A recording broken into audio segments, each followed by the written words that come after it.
శ్రీ గురుభ్యో నమః. శ్రీమాత్రే నమః. వాస్తుకి సంబంధించి ఇబ్బందుల వలన ఇంట్లో ఉంటున్నటువంటి స్త్రీలకి ఏవైనా సమస్యలు వస్తాయా అంటే ఖచ్చితంగా వస్తాయి.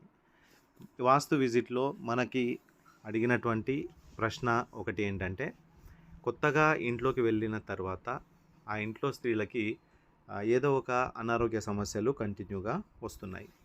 అయితే దీనికి రకరకాల కారణాలు ఉండొచ్చు. ముఖ్యంగా సౌత్ ఈస్ట్ గానీ, వెస్ట్‌లో గానీ ఏదైనా వాస్తుకి సంబంధించిన దోషాలు గనక ఉంటే, ఆ ఇంట్లో ఉంటున్నటువంటి స్త్రీలకి ఖచ్చితంగా ఏదో ఒక చిన్న సమస్య గానీ, పెద్ద సమస్య గానీ, అది దీర్ఘకాలికంగా ఉండేట్టే అవకాశాలు ఎక్కువగా ఉంటాయి. అంటే ఒకసారి తలనొప్పి రావటము, లేదా సర్వైకల్ ఇట్లాంటి ఇబ్బందులు పెట్టడం, లేదా స్పైన్‌కి సంబంధించిన ఇబ్బందులు రావటము. అంటే శరీరంలో ఏదో ఒక భాగంలో తరచుగా పెయిన్ ఉండటము, అవి ఒక్కొక్కసారి టాబ్లెట్లకి తగ్గడము, తగ్గకపోవటము, రిపీటెడ్‌గా రావటం అనేది మనము చూస్తూ ఉంటాము.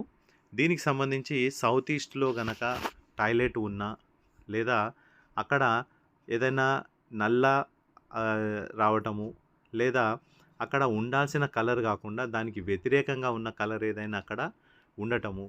అలాగే వెస్ట్ మనకు పశ్చిమ భాగం లోపల, పడమర భాగంలో ఎక్కడైనా వాటర్ లీకేజ్ గనక ఉండటము, ఇలాంటివి ఏవైనా వాస్తు లోపాలు గనక ఉంటే ఖచ్చితంగా ఆ ఇంట్లో ఉంటున్నటువంటి స్త్రీలపైన వాస్తు ఎఫెక్ట్ అనేది ఉంటుంది. ఇది వారి యొక్క ఆరోగ్యం పైన చాలా ఎక్కువ ప్రభావాన్ని సూచిస్తుంది. ఇలాంటి వాస్తుకి సంబంధించిన ఏవైనా ప్రశ్నలు గనక ఉంటే పైన ఉన్నటువంటి నా నెంబర్‌ను సంప్రదించండి.